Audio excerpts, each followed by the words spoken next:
অফিসে ভাল লাগে না, বাসাতেও ভাল লাগে না, কোনো কাজে মন বসে না, ভাল লাগে না, ভাল লাগে না, গলিতেও ভাল লাগে না, চলিতেও ভাল লাগে না, গান করিতেও ভাল লাগে না, পান করিতেও ভাল লাগে না। আমার কি করিতে ভাল লাগে না তাও বলিতে ভাল লাগে না, ভাল লাগে না, আমার ভাল লাগে না, ভাল লাগে না, ভাল লাগে না। এ কোন রোগে ধরলো আমায়, ভাল লাগে না, ভাল লাগে না, ভাল লাগে না।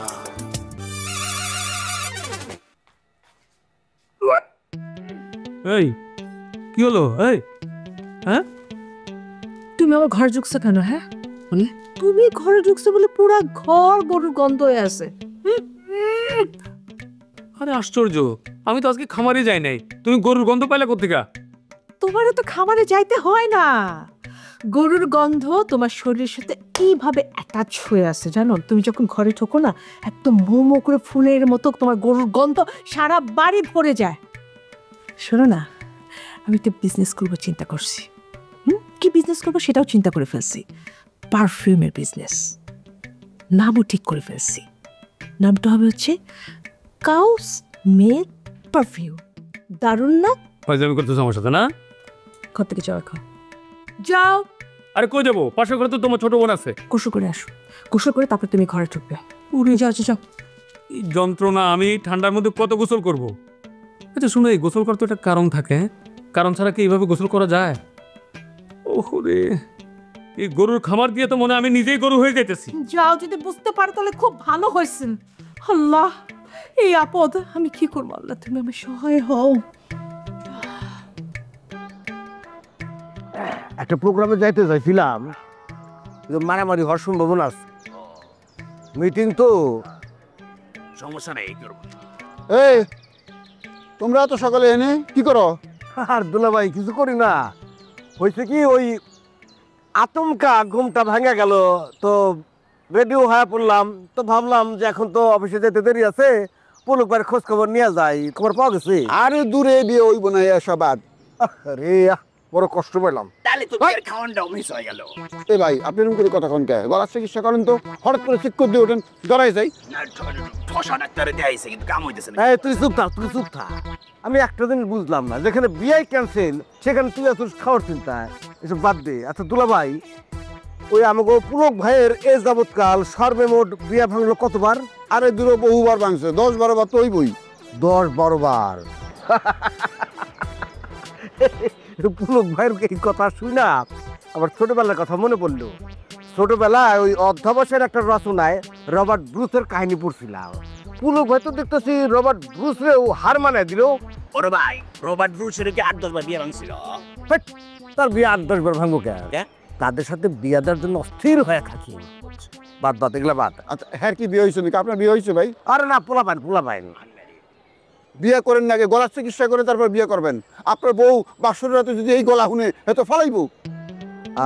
আচ্ছা আচ্ছা, ওটা দেখা যাবে না। এখন কথা হইলো কি যে ভাই, ওই পুলক ভাইয়ের বিয়ার বিষয়ে আর কি কোনো সিদ্ধান্ত নিলেন? মানে পাত্রী টাত্রী আর কি দেখা হইব? অবশ্যই, মুরব্বীরা কি কইছে, একবার না পারিলে দেহ শতবার, চেষ্টা চালাই যাবো। অবশ্যই বিয়ে দিয়ে চলো। হ্যাঁ, হাল ছাড়া যাবো না, জানি তো আছে, হাল ছেড়ে না বন্ধু। আসলে হইতে কি, মানে বিয়া শাদী এইগুলা কিন্তু ওই কপালের লিখন বলেন আর ভাগ্য বলেন, এটা আমি বিশ্বাস করা শুরু করছি। যতদিন পর্যন্ত যে মাইয়া পুলক ভাইয়ের কপালে লেখা আছে তার দেখা সাক্ষাৎ না পাওয়া যাচ্ছে, ততদিন পর্যন্ত বিয়ে একটার পর একটা ভাঙতেই থাকবে। যেমন আমার কপালে আসিল আমার বউ, একটা সিরিয়া, একটা আত্মী। হ্যাঁ, আপনি সিরিয়া হাতে যাই কন ভাই, আপনার কিন্তু কপাল খুব ভালো। যে কপালে লেখা ছিল তার আপনি সরাসরি পাওয়া গেছেন। এখন পুলক ভাইয়ের কপালে যে কোন আপনার দেখা আছে আর তাকে যে কবে পাওয়া যাবে এটা একমাত্র আল্লাহ জানে। আচ্ছা আমি হাঁটি, হ্যাঁ? চা খান? না চা খাবো না। আপনার নামে বসতাম। আপনার সিরিয়া না সে সিরিয়া, এইটা এখন দেখার বিষয়। আচ্ছা তাহলে তো আর পুলক ভাইদের বাসায় যাওয়া হইতেছে না। হ্যাঁ, তাহলে এক কাজ করি, ওই মিটিংয়ে যাই, নেতার কয়েকটা ছবি টবি তুলি, পাস করে দিয়া।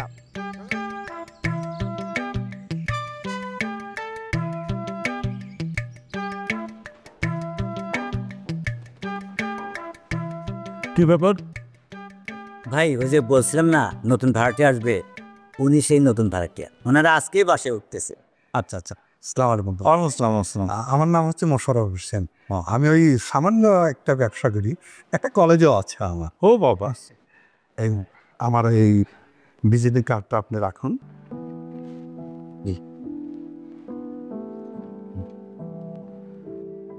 এর আগে আপনার বাসায় দুবার এসেছিলাম। আচ্ছা, আপনার সাথে দেখা হয় নাই, ওই আপনার বোন আছে না, তার সাথে দেখা হয়েছে। ওকে, আপনার এই বাড়িটা খুব সুন্দর, এই জন্য মাস শেষ হওয়ার আগেই উঠে পড়লাম। না না, ভালো করেছেন। এমনি তো কোনো ইনশাল্লাহ মানে কোনো কমপ্লেন আছে? কোনো কোনো কমপ্লেন নেই। সুন্দর করে দেখিয়ে নাও। জি ভাই। কোনো কিছু যদি লাগে সেটা দেখিয়ে নাও, কোনো কিছু যদি পরিষ্কার করতে হয় সেটা করে নাও, ঠিক আছে? কোনো বাহিরটা আসে, আমার একটু কাজ আছে। আচ্ছা, চাচা, এবার উপরে চলে, সব জিনিসপত্র গোছাইতে হবে না? শোনো, এদিকে শোনো, কখনো আমাকে এই চাচা টাচা এসব ডাকবা না, ঠিক আছে? এই শোনো, এই তোমাকে আমি 1000 টাকা দিলাম, আমি মন থেকে খুশি হয়ে দিলাম, কখনো চাচা টাচা বলবে না। শোনো, এখন থেকে আমাকে স্যার ডাকবে, স্যার। জি ভাই, সরি স্যার। হ্যাঁ, থ্যাংক ইউ। আসেন আসেন।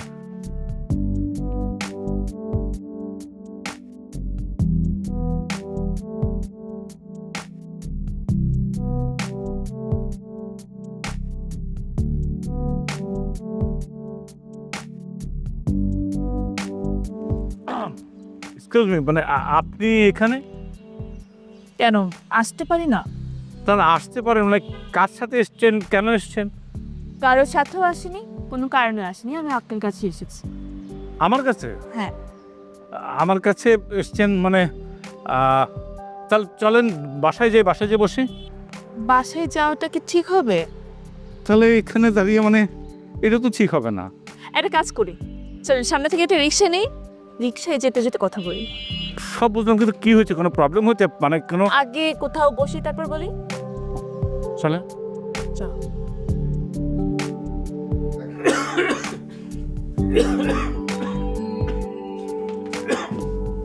দুলা ভাই, হ্যাঁ, আপনি এখানে কেন শুয়েছেন? মানে কি আপনি রাতে বেলা এখানে ঘুমিয়েছেন? তো আর কোথাও ঘুমাবো? তোমার আপু তো আমাকে তার সাথে ঘুমোতে দেবে না, গরুর গন্ধ পায়। আচ্ছা তুমি বলো তো, এখানে এভাবে কি ঘুমানো যায়? হ্যাঁ, আমি তো সেটাই বলতেছি, এখান তো এভাবে ঘুমানো যায় না। আপনি একটা কাজ করলেই পারতেন, বুড়া শরীরে একটু বডি স্প্রে মেরে নিতেন। ও, তোমার আপুর সাথে ঘুমাতে হলে আমাকে পুরো শরীরে বডি স্প্রে মারতে হবে না? আপনি তো জানেন আপুর সামান্য একটু অসুবিধা আছে। একটু বলো, 1 গ্রাম আছে। শুনেন দুলা ভাই, আপুর কিন্তু আগে অল্প একটুই ছিল, ঠিক যেদিন থেকে আপনি গরুর ফার্ম খুললেন ঠিক সেদিন থেকে আপুর 1 গ্রাম ওসিটি হয়ে গেল। তো আমি কি করব?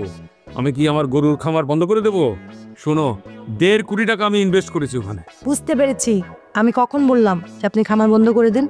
খামার বন্ধ করতে হবে না, দেখবেন আস্তে আস্তে সব কিছু ঠিক হয়ে গেছে। আপনি না বলেন, মানুষ আস্তে আস্তে সব কিছু তো অভ্যস্ত হয়ে যায়, আপুও হয়ে যায়। শোনো, তোমার আপুর হবে না, তোমার আপুর সব অভ্যাসগুলো বদ অভ্যাসে পরিণত হয়েছে। আচ্ছা, আমরা এসব কথা বাদ দিয়ে এখন বলুন, আমাকে কবে আপনার খামারে নিয়ে যাচ্ছেন? তুমি আমার খামারে যাবা? অফকোর্স যাবো, কেন যাবো না? আমার খামার গিয়ে তুমি কি করবা? দুলা ভাই, এটা কোনো কথা? আমি কি করব? আমি সুন্দর করে লাইভে যাব, তারপর হচ্ছে টিকটক করব, ভিডিও করব, রিলস বানাবো। কি? তুমি গরুর সাথে টিকটক করবা? রাইট। কেন, আর তো কোনো সমস্যা নাই, আপনার আছে? না নাই। তো তুমি স্যার সকালে কোথায় রওনা দিছো? আমি একটু আমার ফ্রেন্ডের বাসায় ঘুরতে যাচ্ছি, কারণ ওর সাথে একটু লাইভ করা দরকার ছিল। আসি। যাও। আছে টিকটক নিয়ে লাইভ নিয়ে। আই রে কপাল, এক বোনে গরুর গন্ধ সহ্য করতে পারে না, আর এক বোন যাবো গরুর খামারে গরু নিয়ে টিকটক করতে। ওরা কপাল আমার।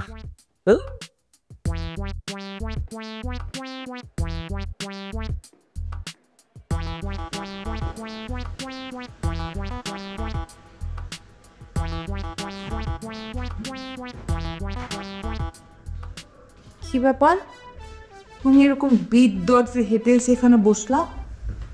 অসুবিধা কি? পুরুষ মানুষ ভিড়ের মতোই তো হাঁটবো। তুমি ড্রাইপার খুলে ফেলেছো? হ্যাঁ, পাতলা পায়খানা নাই, ডাইপারও নাই, আর তাছাড়া শরীরে চুলকানি শুরু হয়ে গেছে এই ডাইপার পরে। তাতে আমি কি করব? ওটা তো তোমার শাস্তি। মকবুল, এই মকবুল, আরে মুখ বলে ডাকো কে? তোমার শক্ত করে ধরতে। আমারে ধরবো কে শক্ত করে? এই বাড়িতে এখন তুমি আমি মকবুল ছাড়া আর কেউ নাই। মকবুল ছাড়া তোমাকে আমি ড্রাইভার পড়াতে পারবো না, আর এটা তোমার শাস্তি। শোনো, আমারে তুমি মারো কাটো যা খুশি করো, একটা কাজের ছেলের সামনে তুমি আমারে অপমান করবে না প্লিজ। তোমাকে আমি অপমান করতেছি না, তোমার শাস্তি আমি তোমাকে দিচ্ছি। তোমাকে বারবার বলার পরেও তুমি সচেতন হও না, তাই তোমাকে শাস্তি পেতে হয়। ব্যাংকে বিল দেওয়ার জন্য পাঠাবেন বলছিলেন। হ্যাঁ, তুমি আজকে যাবে না, তুমি ভাইয়া দুলাভাইকে দাও, দুলাভাই যাবে। দুলাভাই? হ্যাঁ, আর ওই যে নতুন ভাড়াটি আসছে তাদের ঘর গোছাতে তোমাকে লাগবে। আচ্ছা না, ব্যাংকে বিল দিতে গেলে 3 থেকে 4 ঘন্টা দাঁড়ায় থাকতে হয়। হ্যাঁ, সেই জন্যই তো তোমাকে পাঠাচ্ছি, তোমার শাস্তিটা পাওনা আছে সেই জন্য। আয় মকবুল, উপরতলারা আসছে না জিনিসপত্র নিয়ে, ওনাদের জিনিসপত্র ভালো করে উঠায় গোছায় দিয়ে আসবি। লোকটা খুবই ভদ্রলোক, না চাইতেই 6 মাসের ভাড়া অ্যাডভান্স করছে। আপনি চিন্তা করবেন না বা, আমি দেখতেছি। ঠিক আছে, যাও বিল দিয়ে আসো।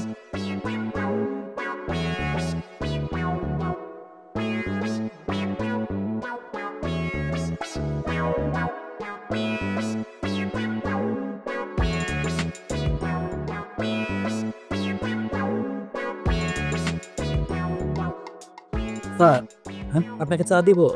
হ্যাঁ, চা দাও। আরেকটা কাজ করো, জাফর সাহেব কি অফিসে আসছে? জি আসতে। ওনাকে একটু আসতে বলো।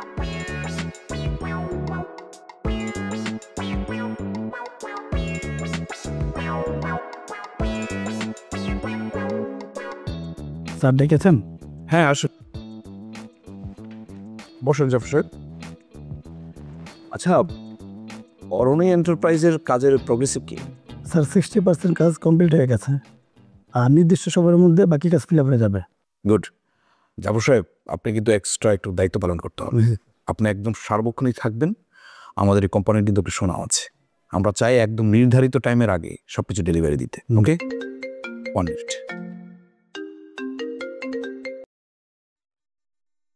হ্যালো। কি অফিসে পৌঁছে গেছো? হ্যাঁ। ও মা, তুমি আমাকে জানাবে না? আরে মাত্রই তো পৌঁছালাম। আচ্ছা ঠিক আছে, তোমার সামনে কে? আমার সামনে তো কেউ নাই। কেউ তো একটা অবশ্যই আছে, তুমি যে এভাবে আমার কথার উত্তর দিচ্ছ তাতে স্পষ্ট বোঝা যাচ্ছে যে তোমার সামনে কেউ আছে। যদি কেউ না থাকতো তাহলে তোমার কথার ধরন এমন হতো না। দেখি তোমার ভিডিও অন করো। আরে আমি একটু ওই যে জাফর সাহেবের সাথে একটা জরুরি মিটিং করছি। দেখি তুমি ভিডিও অন করো, আমি দেখি তোমার সামনে কে। জাফর সাহেব নাকি কে সেটা একটু ভিডিও অন করলেই দেখবো, তাই না? অন করো। 1 মিনিট।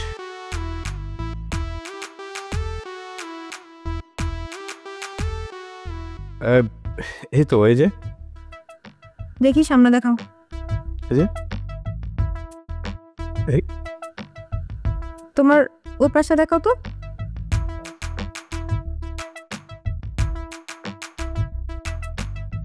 জাফর সাহেব, আপনি একটু আসেন, আমি পরবর্তীতে আপনাকে ডাকবো। Wait sir.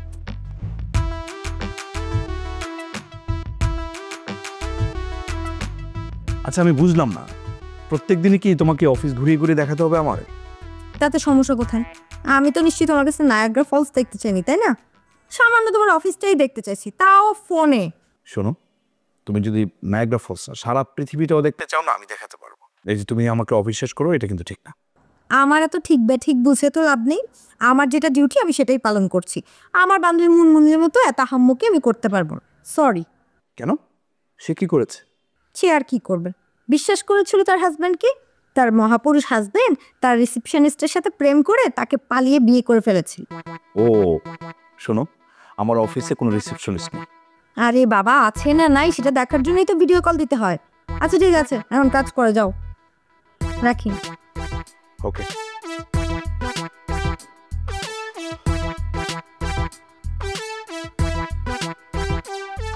আচ্ছা, একাই আছে। Excuse me. Hello sweet. Hello. আরে যদু ভাই, কি অবস্থা, কেমন আছেন? আছি, ভালো আছি। মানে হয়েছে কি, আমি তো মনে মনে না তোমাকে মানে আপনাকে খুঁজছিলাম। ভাই কেন? ওই যে আপনার হোয়াটসঅ্যাপ নাম্বার তো আমার লাগবে। হোয়াটসঅ্যাপ নাম্বার কেন? বিয়ে বাড়িতে ছবি তুললাম না, এত সুন্দর সুন্দর ছবি, যদিও আপনি ন্যাচারালি আপনি অনেক সুন্দর, কিন্তু তারপরেও মানে ওই ছবিগুলো আমি যদি মেসেঞ্জারে পাঠাতে পারতাম, কিন্তু হোয়াটসঅ্যাপে পাঠালে এই জিনিসটা রেজুলেশনটা সঠিক থাকলো, এই জন্য আপনি হোয়াটসঅ্যাপ নাম্বার। আরে ছবি দিবে, এত কথা বলার কি আছে? ফোন বের করে নাম্বার দিচ্ছি, ফোন বের কর প্লিজ প্লিজ। হ্যাঁ 017 017 05 ডাব্লু ভাই, তুই এখানে কি করিস?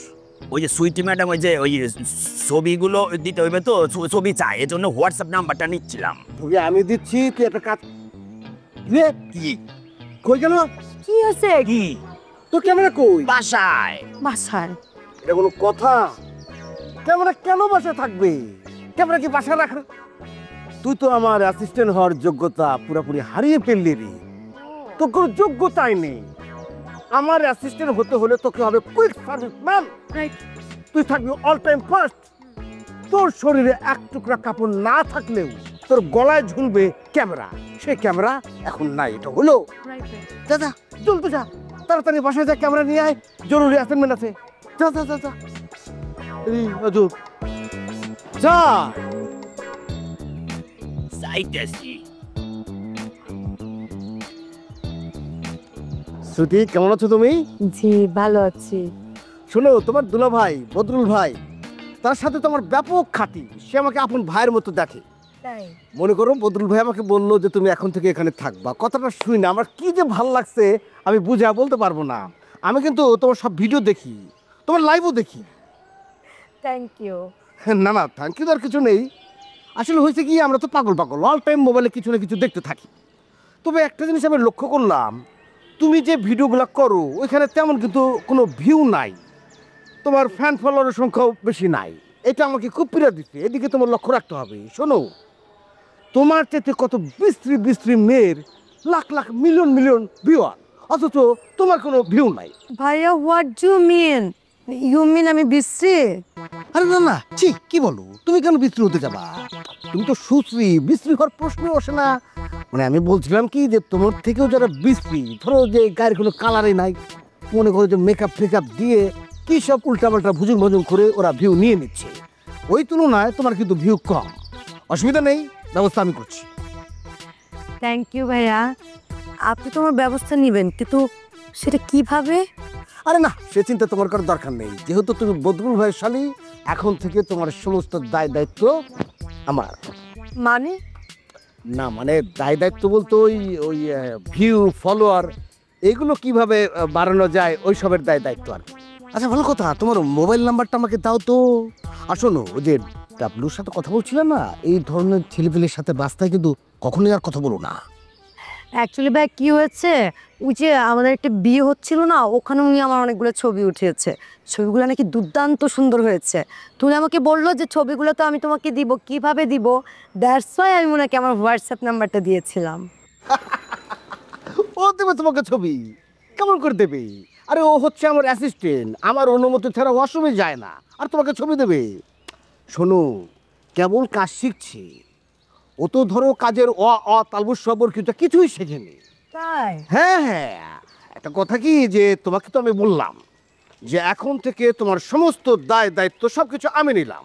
তুমি ধরে রাখো যে তোমাকে এখন থেকে আমি অল টাইম ব্যাপক সুবিধা দিয়ে যাচ্ছি। আচ্ছা ঠিক আছে ভাইয়া, থ্যাংক ইউ। এখন তাহলে আমি একটু আসি, না মানে আমাকে একটা জায়গায় যেতে হবে তো, একটু কাজ আছে, আসি। ঠিক আছে, যাও, ভালো কথা।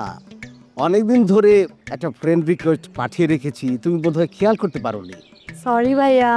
না না, সরি যাওয়ার কিছু নেই, একসেপ্ট করলেই আমি খুশি। শুনো, এখন থেকে আমরা হোয়াটসঅ্যাপ, তারপর তোমার ওই মেসেঞ্জারে কথা বলে নেব। রাস্তায় এভাবে দাঁড়িয়ে কথা বলা ঠিক না। ভাল লাগে না। আমি বেঁচে থাকতে এই ছেলের সাথে আমার মেয়ের বিয়ে দিব না, তুমি এক্ষুনি এই বিয়েটা ক্যান্সেল করে দাও। কিন্তু সেটা আমি কিভাবে করব? আরে বাবা, আমি কিভাবে তোমাকে অপমান করলাম? বিয়ের জাস্ট 2 দিন আগে আপনি আমাকে বলেছেন আপনি আমাকে বিয়ে করতে চান না, এটা কি একটা মেয়ের জন্য অপমান না? রানার সাথে এরকম বলবো ম্যাডাম? আমি ওদের নামে মানহানি মামলা করব। মামলায় তার নামটাও ঢুকাই দিবা? হ্যাঁ, ওনার নামে তো বলবো। কি ব্যাপার ম্যাডাম, আমার কি দোষ?